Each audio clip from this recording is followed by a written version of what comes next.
doing work that's interesting to them, and they enjoy coming into work and they want to do the work.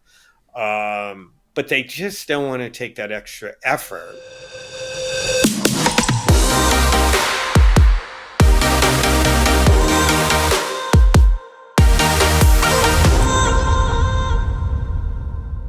Welcome back to another episode of the Leadership Lab.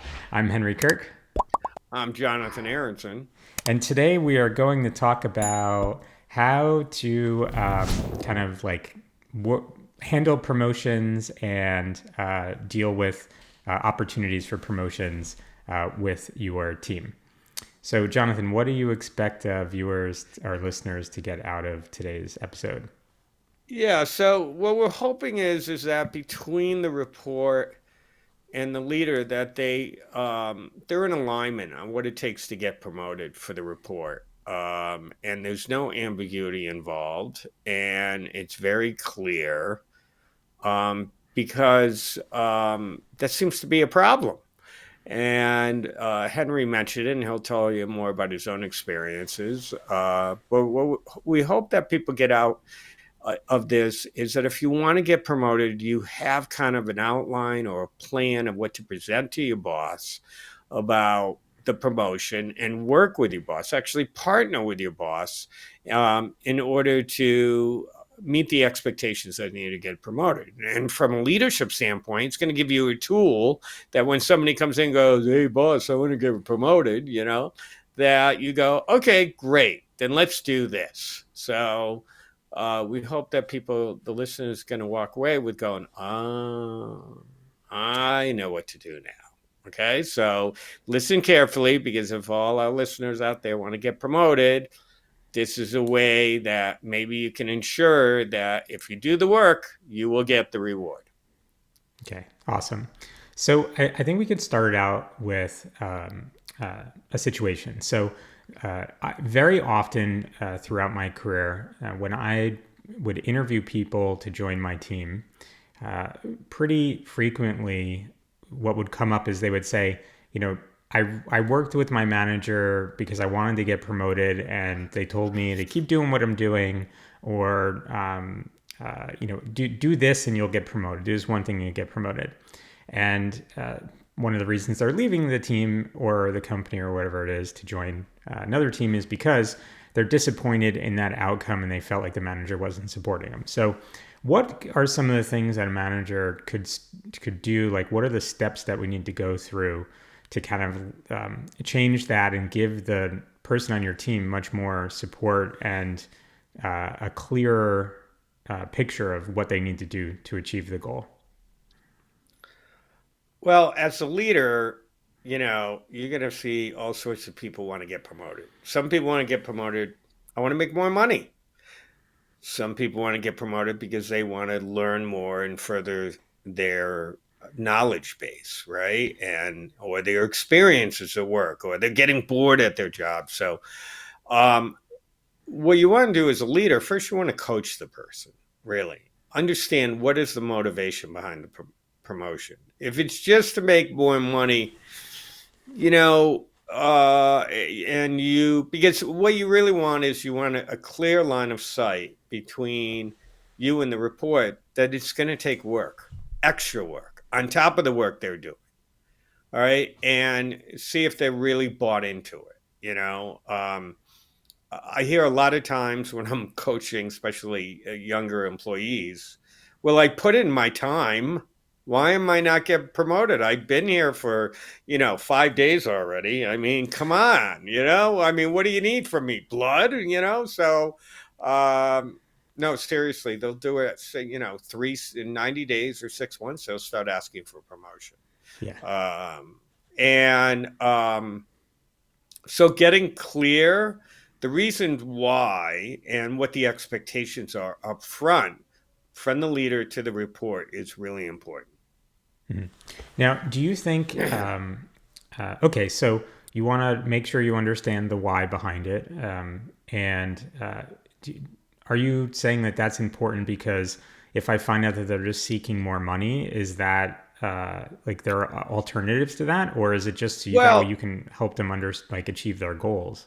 seeking more money is fine, okay, but are they willing to put in the work? That's really the bottom line. Okay, are they willing to put in the work that's needed to get promoted? Mhm. All right, and that's not just doing their regular job that they're already doing.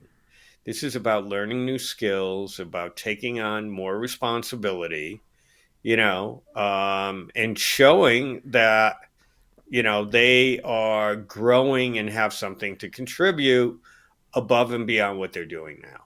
I see. Do you Okay, think that you so should have that conversation with the person and let them know that it might be challenging and difficult for them to achieve it? yeah, that's what I'm saying. Coaching them. That's exactly the first part, is what I'm saying is.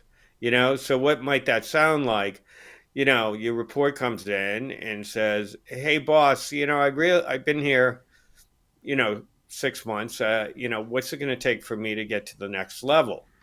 And I go, "Oh, well, have a seat and let's talk about that." And then you coach them and you say, "Tell me about what brought you in here other than the 6 months, about your desire to be promoted." Now, they may just say, "Well, I just put in my time. I'm ready for the next thing." And I said, "Oh, what makes you say that?" Remember, use your coaching skills, your open ended questions, draw them out, understand. But then you really want to make sure that you're level setting the expectations, right? So you're in alignment on what's needed.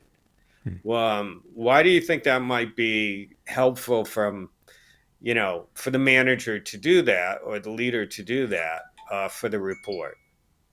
Well, certainly it helps set the expectations. I mean, because otherwise, So what? what do you mean, so what? Well, what if you didn't set the expectation Well, if you as a didn't set leader? the expectation, you'll end up in a situation where the person on your team expects to get promoted and then they don't, and then it causes some sort of like tension, or they're doing the wrong things. One thing that I used to do was I was always seeking promotion constantly, and I would work.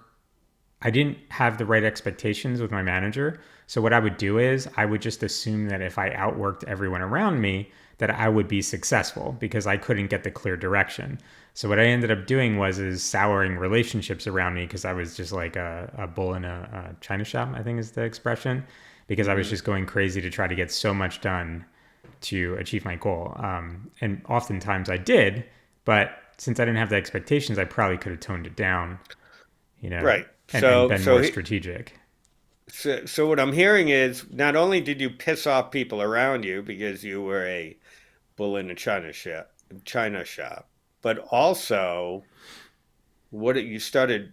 I'm assuming, and I hate to assume, so I'll verify with you. I'll check for understanding. That you were resentful when you didn't get the promotion. Yeah, yes. And I was also one promotion I got once. It was such a small. I was chasing the money. They never asked, and Uh-huh. so the salary bump was so small. I'm like, I remember reacting poorly to it when the manager was very excited to tell me I got promoted, and I said, "Are you serious?" I was like, "I just worked my butt off for 6 months, 7 days a week." And this is all I got. I was like, if you had told me this was the bump, I would have probably paced myself more. That was literally the conversation. And they were like, well, Okay. I couldn't have told you. Now, the funny thing is when I became a manager later on and I knew what the salary bumps are, people would, say, I'm chasing the money. And I would go and say, I just want to let you know, like, what are your expectations for the next level pay? Because if you're chasing the money, you're not going to see it for this period of time, and this is how it works. And they're like, "Oh, thank you for telling me that." So it's just funny, like all the things that get left out, and then it creates, like you said, resentment in the Hmm. reports because the managers are either following. I don't know why they would do that. I mean, they had to have gotten promoted before and understood how the Mm, compensation works, perhaps. But yeah. Well, I don't yeah, know why they would do it. I mean, yeah, sometimes they think, well, that's confidential yeah, information, or they might think, if I tell them that it's a small bump, they're not going to put in the effort, which we want them to. Who yeah. That's knows? true. But I still say, for leaders to be an effective leader, or as effective as possible, transparency, okay, builds trust and honesty and connection with you in the report. And it's really important. And it's okay to be a little vulnerable. Say, hey, this is the way it is. I mean, I'm not. You as leaders don't make corporate policy at most times, right? I mean, the Mhm. policy is told to you. So be transparent. You're Mhm. on the same team, Yeah. just because you're a leader, don't think like I can't tell my reports something because of it. Now, yeah, there might be times things are sensitive or confidential. You shouldn't be talking about other people on the team to somebody on the team, for instance, right? Or Yeah, that's a good if point. a VP talks to you about confidential things going on in the company that isn't yet to be shared, sure, that should stay confidential. But if it's in direct relation to the report and it's a salary, that's not a confidential thing. That's out there. This is the corporate policy. Share it. Keep that trust high. Keep that connection. They'll pay off in dividends rather than thinking I need to hold this information. Some people actually do it as a power thing. It's a Mhm. power dynamic. I have the information and you don't. All right, doesn't work well, guys. I'm telling you now, you're not going to get the. Uh, you might feel empowered by doing it, personally empowered, but you're not being in service to the people you lead. Yeah, that's a good point. Okay. So you've now had that conversation with your report. You've Yeah. let them know that you've found out what their motivation is. You've been transparent about the process to them of how to Okay. work. So what's the next step? So I guess it's setting the right expectations. Right. Okay. Yeah. So you Um, want to set the expectations, and you want to make sure you, as a leader, know what the expectation is. Don't assume it, because usually when you can offer somebody a promotion, you need people's approval. It doesn't just happen, right? So it could be your boss's approval, it could be HR approval. So you want to make sure you're aligned with the decision makers on offering the promotion on what the expectation is. All right. mhm. And get really clear on it. Like, for instance, Google, they're very specific in a lot of the areas of what it takes, what the employee has to demonstrate in order to get promoted. Get clear on that. Make sure both HR and your boss and you are aligned to what it is. Don't assume. Just like I Yeah. said, check for understanding, right? Don't assume. Because if you start assuming the guy does all the work, your report does all the work, and then it's promotion time, and you learn that the person didn't reach the level they need to according to your boss and the HR, what happens? Yeah, they just don't get it next time. Yeah, and then Yeah. what's the fallout from that? Yeah, exactly. Right? The They report's going to be pretty, your teammate is going to be pretty upset. Yeah, and you lose Yeah, trust. Most yeah, that's right. importantly, Yeah, there's a bunch of things in here that I'd like to call out in my experience. So, yep. just setting expectations is not usually all of it.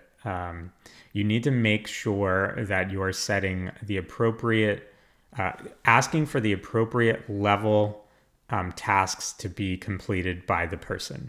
So if they're, let's say, trying to become a senior engineer, make sure it's senior engineer difficulty. If not, give them like opportunities to seek out and get that sort of experience. That's really, really important. Now, just because you have a list of expectations with the person on your team and you check them off doesn't mean that when you go to the committee or however your promotion is done that you're going to get it even if you've checked off all the boxes and met the expectations. Well, why is that? One of the common things that I typically see that holds people back, even though they're operating at the next level and doing really great work, is they don't have enough proof that they've actually done the work. So what's really important is that you and your manager or your manager, you and your report need to make sure that they're documenting the things that you're doing and the success that they're having. So if it's again like a senior or higher level engineer, and one of the expectations is that you like architect systems, better not do it on a napkin and then throw it away. You're better off like actually drawing it out or putting it in a document, right? Like so I think these are like really important things too that go along with the expectations to be successful. Is like you need to collect the evidence, and it's on the manager to do that. I've always, like I see them, like, managers are not, at Google at least, like managers are not supposed to be advocates for the people on their team to get promoted when it comes to committee. So it's really important that the packet or the evidence speaks for itself, and to get there, like, so one of the expectations that you as manager should have on yourself is that you are making sure that that person is documenting the work that they're doing and the impact and stuff like that. It's really, really important. So, what do you think about that, Jonathan? So you're Good supposed to advice. ask me, so how do you do that, Jonathan? Yeah, absolutely. And there is a process that I'm going to suggest here on that's pretty widely used that can help a lot. Well, it's widely used, but not used by a lot of people too, where it's opportunity, I think. Uh, you see it more at the senior levels than you do maybe at middle management or just maybe at the engineer level to get promoted. Mm-hmm. It's called developing what's called an IDP. And an IDP stands for an individual development plan. Simple as that. Okay. So there's two parts to the plan. One is what is the specific goal that you want to achieve? And in that, what you want to do is you want to identify timing of it, make it into a SMART goal, right? Specific, measurable, achievable, relevant, and time bound, right? So, what is it exactly that we're trying to achieve? So, I want to become a senior manager. Okay, great. Why? Put the why in there. Make sure you're clear on that because that's the motivator. When it gets kind of difficult, the why helps you move through it. Um, you know, and then you want to go, well, when do you want to do this by? Kind of put a timeline. Now timelines can be changed, so but timelines are good because you can check back and see how the person's progressing towards that timeline. And then the other part of it is how you're going to measure the results. How are you going to know when you're there, when you actually get it? So you kind of spell all that out in the goal. Then what you want to do is you want to start to identify what are maybe break it down even to sub goals where it could be, okay, what's the different parts of what a senior manager needs or a senior engineer needs to be able to do? Okay. And you kind of describe what that is and you make a SMART goal out of that because then under that, what are the tasks you need to do? Here you are now, and this is where I want to get to go. So, what are all the tasks that need to be done in order to do this? All right. Now, this can be, and it's on a document. I developed an Excel sheet that kind of breaks this all down for people when I'm coaching and working with them. The other thing, as part of the IDP, you could put in core competencies, as a measurability. You could be put in return on investment, as so these are all corporate kind of targeted measurability. So again, when it goes to committee, you can say, well, listen, these are the core competencies of the senior engineer role. These are and let's break it down to what this individual has done and how they've proven, okay, that they've reached this level. And you can use this IDP actually as evidence to show what's been accomplished. And that goes back to what you were saying, where you have something to show the committee on what actually took place. This makes it a lot easier for the committee too. Because, can you imagine as committee members, you send them each a copy of the IDP and what was done, how it was measured, and when it was done, and then they can have a discussion with you as the manager about the process of what you went through with this employee in developing this IDP and working with them on it, and the coaching sessions and the direction, and how the employees how the report showed up to do the work, and all that. It's all there. Mm-hmm. And it makes it really easy then go, well, seems like this guy's ready. Let's give him the $1 billion raise, right? Yeah. Yeah, that's great. Or And it's like the feedback that I hear from, colleagues of mine would be is like, that's a lot of work. And I'm like, well, it's one of your primary jobs is to make sure that your team is being developed properly. Okay. So I have a question on this. Do you think that, um, let's say you have a one-on-one with someone on your team? I've heard this before, so I'm just kind of summarizing it. And the person says, well, I'm not interested in getting promoted now. Do you just, as a manager, leave that, let's say, development plan alone and wait until they wake up one day and come to you and say, I'm ready to get promoted? Or do you think that you should still be doing it with that person, even if the end goal is not to get promoted, let's say? Because you want to, like, wouldn't you want to make sure that they're kind of on the track so that way when they do wake up and decide they wanted to achieve that, they're not have to start from zero? Your responsibility as a leader, part of your responsibility is to develop the people that you lead, right? So you decide as a leader what tasks you really want to give the report. So you have some control over that. Now, you don't have to give them monumental tasks to become a senior engineer, but you could give them tasks to strengthen their engineering knowledge and capabilities, right? Now, if somebody comes to you and says, I don't really want to get promoted, I like where I am, you can have a coaching conversation again around that. Tell me more, what's going on, what's your motivation, because this is about motivation. Listen, some people get to a point in their career that there's a lot going on in their life. Okay, maybe they had a baby, bought a new house, they got parents that are ill or whatever, and they just this is taking up a lot of their focus, and they just really don't feel they have the bandwidth at this point to take on a strong initiative to get promoted. Hmm. That's fine. But you want to make sure that the motivation is there to do the job, okay, as best you can. So that's your job as a leader, make sure they're motivated, inspired, and doing work that's interesting to them, and they enjoy coming into work and they want to do the work. But they just don't want to take that extra effort to get promoted at this point, maybe down the road. Mm-hmm. Um, and and that's fine. I mean, that's fine. Yeah, but at least make sure your employees are motivated, are engaged. The other situation is the older employee waiting to retire, maybe coming up. Mm-hmm. And they're really not interested in getting promoted anymore. They're waiting for the retirement.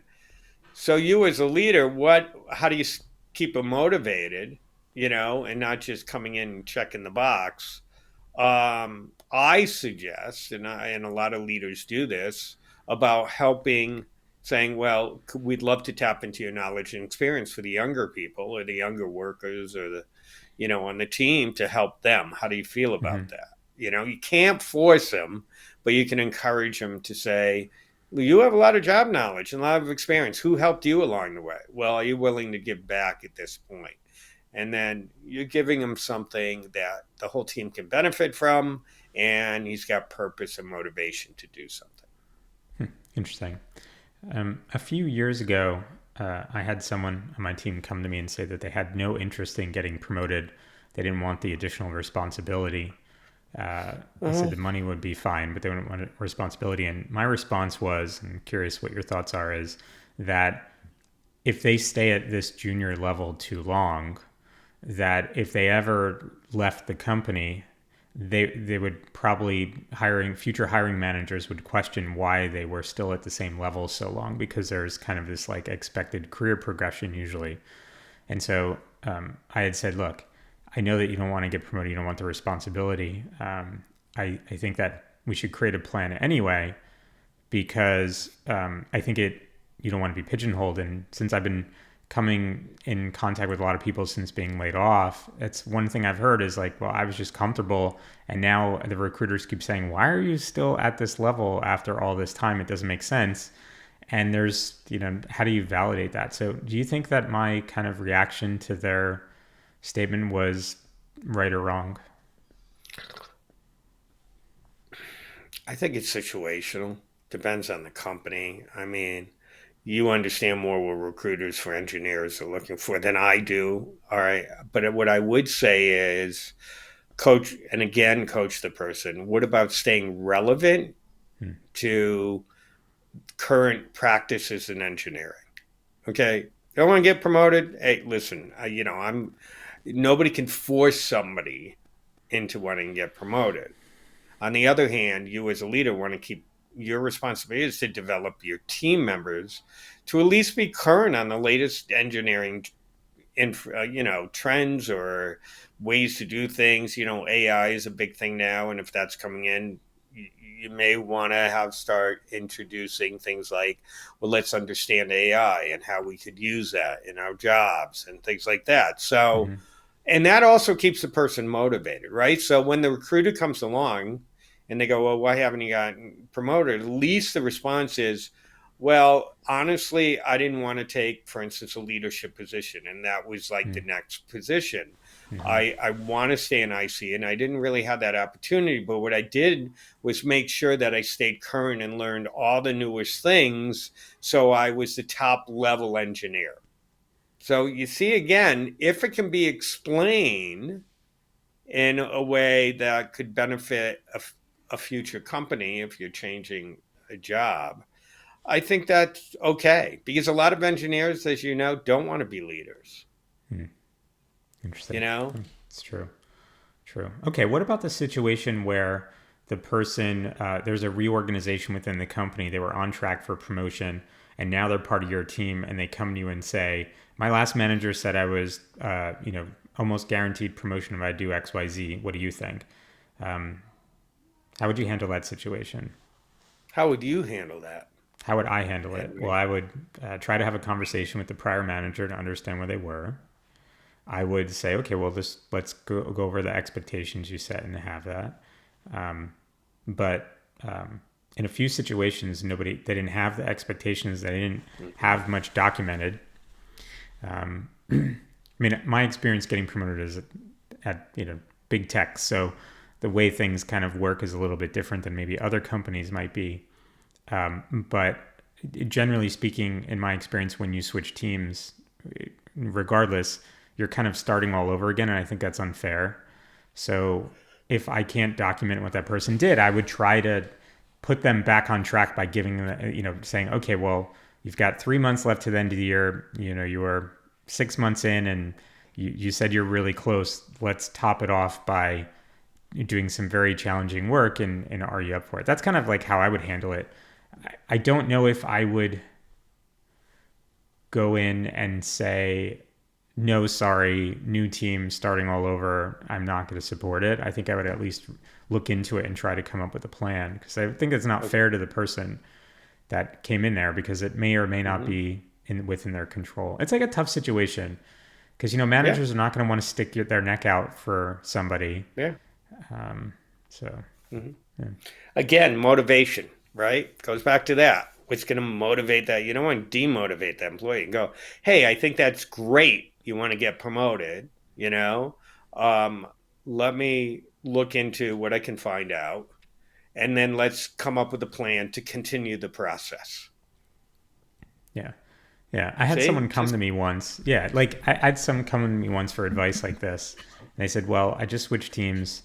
I told gave my current manager my situation. They said they wouldn't support my promotion for whatever reason, and but they said that my former manager was still my reporting chain. What should I do?" So we'll go talk to that manager, and they did. And eventually, after a few months, they kind of worked it out. But I think like that's a case where it was just communication because the new manager didn't have that conversation with the old manager. It's very interesting, like I've come across people that are highly motivated to continue their career and some aren't, and it's like it's really really important. I think the number one thing that managers need to do is just when someone's on your team, it's like advocate for them regardless. Like try to be on their side because many times, like if they don't have your support, they can't even get promoted or have an opportunity for it. So I just like to give people the benefit of the doubt. Okay, well, let's take a look at it and see what we got. Let's evaluate it and have a hard look on it. yeah, Um, I I, mean, if you just say no, we're not going to do it. What happens to the yeah, motivation again? yeah, yeah, And exactly. they Yeah, and they already don't trust you, and they're already losing connection, and I mean, what's the purpose of that? The purpose is to say forward focused, right? Here's where we are now. Hmm. You're working on a promotion. You got transferred to my group. Let's see where you're at as far as the process of getting promotion. And then let me see what I can do to, help you get to where you want to go. Hmm. See, you're not making any promises. You're saying, yes, I'm going to work with you. I love the attitude. You're supporting them, and then you maybe lay out the plan. Now, the problem may come in when it goes, well, my last manager didn't do any of this. And I go, okay, fair enough, but I'm not your last manager. Okay. Things that, you're here now. And I want to help you. And it may feel different because I'm a different leader, but I'm really going to invest. If you put in the work, I will partner with you, invest my time with you to make sure it happens. Now, they might initially not like it, but honestly, it's a different team. It's a different leader, and they give them some space to kind of think it out. But I think once they think it out and they go, well, this is where I'm at and this is what I need to do. Okay, let's roll up our sleeves and get it done. Yeah. Okay. Yeah. Sometimes people kind of take the attitude it's not fair. It's same company. Why shouldn't it be the same? And then kind of you can try to coach them through it. Well, why do you think it wouldn't be the same? You know, we have at Google how many hundreds of thousands of people or whatever, and how many leaders and how many different expectations on teams. And, so you just got to kind of have that conversation, show them that you're trying as a leader, you're really looking to support, and they'll come to terms with it, or That's great. not. I Yeah, mean, that's if great. not. So one last question, then what we should Yeah, wrap up is, yes, what sir. do you do if you've set these expectations and the person claims they're motivated, and then first couple check-ins it starts to wane? What do you do? Coaching conversation. Okay. Again, I know I have a theme here, and good thing I'm a coach. So again, what's going on? Be curious, okay, and then let them know. If you're not going to do the work, you're not going to get the promotion. It's easy as that, you Yeah. know. So what do they want? Reset, and they go, "Well, I really don't have the time to put into it." Okay, well let's take it in baby steps. So you're still working towards it, but with the time you have, you're working towards it, and we'll keep tracking it. And eventually, hopefully, you get to the place you want to be, and you get the promotion. Yeah. That's great. Good advice. Okay. Okay. So coach. Answer every question is just coach them. Yeah, yeah. Well, some direction, expectations, Yeah, level that's great. set. Cool. Okay. All right. So we are just about out of time. So Jonathan, any final thoughts? No, I really feel this is an opportunity for both the leader and the report to for motivation. There's a lot of good things that come out of promotion, but you as a leader, lead the person, right? Help them to develop the plan, the IDP, support them on the plan, but make them responsible for the plan. You're not, they are. That's what That's I great. would I That's would great. encourage leaders to do.